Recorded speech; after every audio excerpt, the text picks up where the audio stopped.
Assalamualaikum warahmatullahi wabarakatuh. Kami dari kelompok 4 akan mempresentasikan hasil kerja kami. Sebelum memulai itu, alangkah baiknya kita melakukan perkenalan. Dimulai dari saya, perkenalkan nama saya Nurusayma Miladina dengan NIM akhir 72. Saya Violalis Karingtias dengan NIM akhir 18. Saya Guntur Prasetyo dengan NIM akhir 73. Saya Kang Rijaldi dengan NIM 67. Saya Alvita Satria Dinova dengan NIM akhir 2108. Oke, langsung saja kita mulai presentasi mengenai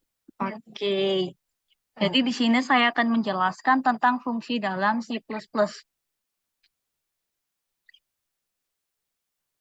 Yang pertama yaitu saya akan menjelaskan apa itu fungsi. Fungsi merupakan suatu bagian dari program yang dimaksudkan untuk mengerjakan suatu tugas tertentu dan letaknya terpisah dari program yang memanggilnya.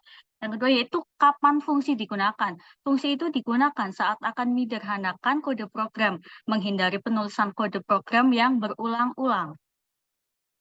Lalu apa sih tujuan pembuatan fungsi? Tujuan pembuatan fungsi yang pertama untuk menyederhanakan suatu kode program, yang kedua untuk menghindari penulisan kode program yang berulang-ulang, yang ketiga yaitu untuk memecahkan program ke dalam beberapa bagian sehingga kita mudah dalam pembuatannya dan pemeliharaannya.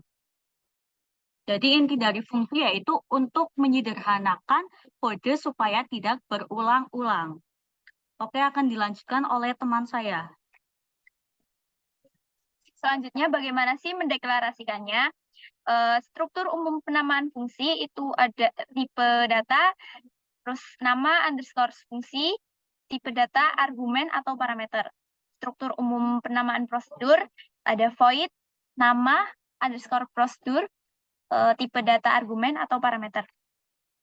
Bentuk-bentuk fungsi. Satu, ada fungsi tanpa return dan argumen. Yang kedua, ada fungsi tanpa return dengan argumen. Yang ketiga, ada fungsi dengan return tanpa argumen. Dan yang keempat adalah fungsi dengan return dan argumen. Fungsi tanpa return biasa disebut dengan void atau fungsi tanpa return biasa disebut sebagai void function atau procedure. Selanjutnya akan dilanjutkan oleh teman saya. Jadi fungsi itu dibagi menjadi 4. Yang pertama itu fungsi tanpa return dan argumen. Untuk umum fungsi tanpa return dan argumen itu pertama kita menuliskan void atau bisa disebut tipe data kosong. Terus kita menulis nama fungsinya. Selanjutnya kita menuliskan kode dari fungsi tersebut. Ini merupakan contoh dari program fungsi tanpa return dan argumen menghitung keliling dan luas persegi. Pertama kita menulis void dengan nama fungsi luas. Selanjutnya kita mengkodekan luas tersebut. Selanjutnya kita menulis void keliling dan kita kodekan tersebut dan kita panggil pada integer main luas dan kelilingnya. Selanjutnya yang kedua itu fungsi tanpa return dan argumen. Untuk fungsi tanpa return dan argumen itu pertama kita mendeklarasikan void dengan dan nama fungsinya. Selanjutnya kita dalam kurung ini terdapat parameter atau tipe data argumennya. Dan selanjutnya kita menulis kode programnya. Berikut ini contoh program fungsi tanpa return dengan argumen menghitung seperti tadi, menghitung luas dan keliling persegi panjang. Pertama kita menulis void dengan nama fungsi sisi dengan tipe data integer p dan integer l. Selanjutnya berikut ini kode programnya. Selanjutnya kita panggil pada integer main panjang dan lebarnya. Yang ketiga itu fungsi dengan return tanpa argumen. Bentuk umum fungsi dengan return tanpa argumen itu pertama kita menuliskan tipe data dari fungsi tersebut dan nama fungsinya. Selanjutnya kita menulis kode programnya dan dilanjutkan dengan di return dari fungsi tersebut.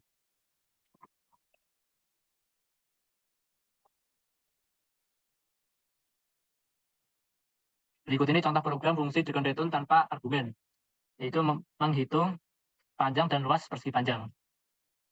Pertama kita memilih tipe datanya dulu, yaitu integer dengan nama fungsi sisi panjang.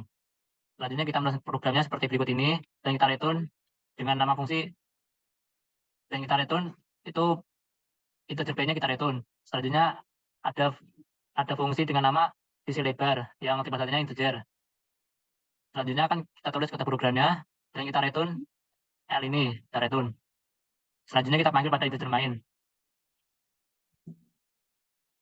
Yang terakhir itu fungsi dengan return dan argumen. Untuk umum fungsi dengan return dan argumen itu ada, pertama kita menuliskan tipe data, selanjutnya nama fungsinya, selanjutnya kita menuliskan parameter dengan tipe datanya, selanjutnya kita mengkodekan programnya, tidak lupa dengan return.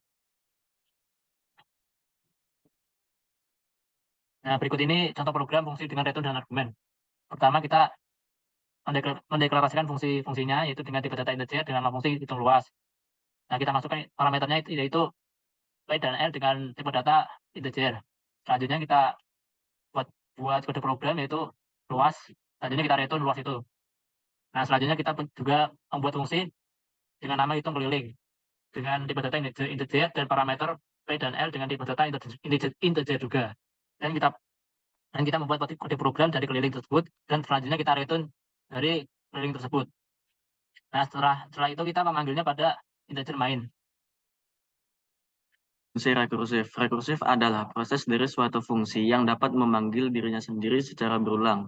Tidak seperti fungsi atau prosedur. Keduanya dapat dipanggil dari fungsi atau prosedur lain. Sedangkan fungsi rekursif dapat memanggil dirinya sendiri. Jadi fungsi rekursif C++ ini akan berjalan dengan melakukan proses sampai kondisi yang ditentukan dalam fungsi terpenuhi.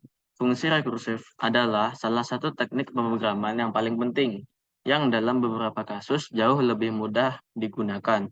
Selain itu, prosesnya akan jauh lebih cepat dan efisien, namun akan membutuhkan ruang memori yang cukup banyak, karena proses iterasi pada bagian fungsi ini akan berjalan terus-menerus, sehingga membutuhkan ruang penyimpanan yang cukup besar jika dibandingkan dengan proses lainnya.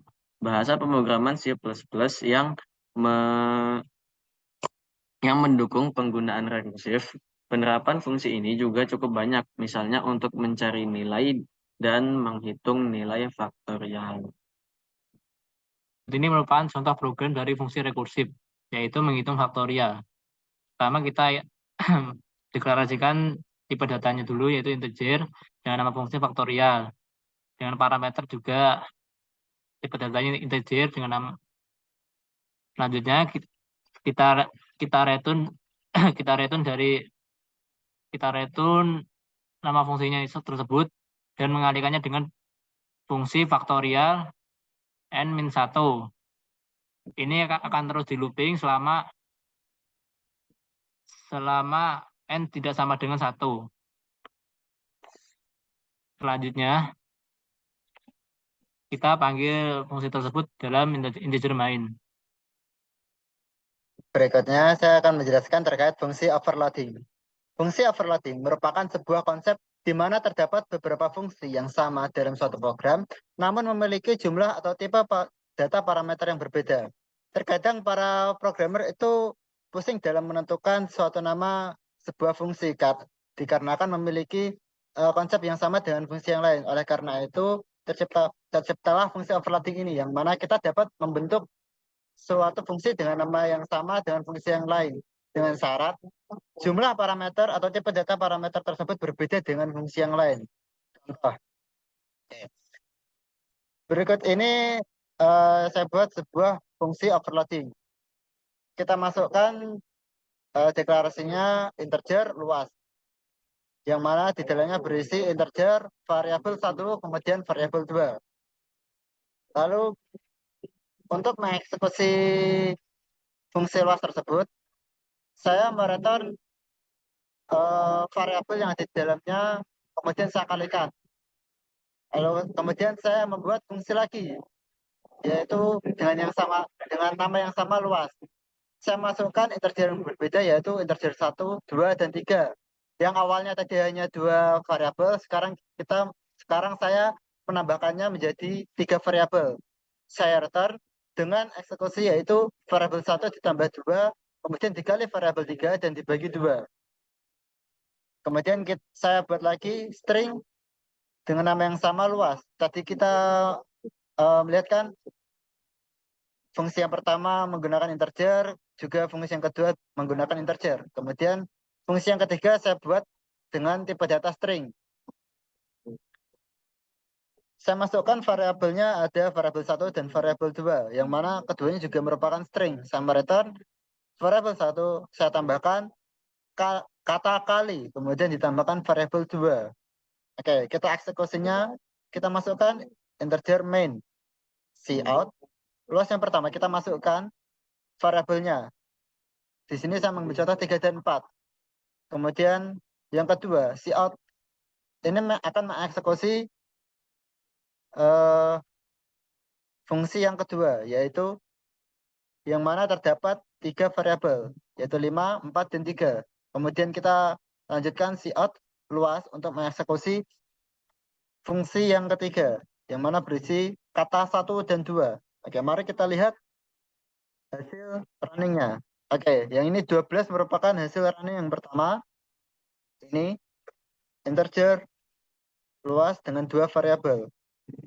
Kemudian yang kedua ada hasilnya 13, yang mana merupakan hasil dari fungsi yang kedua, yaitu yang mana berisi 3 variabel. Lalu ada 2. Ini merupakan hasil dari fungsi yang ketiga, yang mana bertipe data string. Oke, terima kasih. Cukup sekian presentasi dari kami, kurang lebihnya kami mohon maaf. Sekian, wassalamualaikum warahmatullahi wabarakatuh. Terima kasih.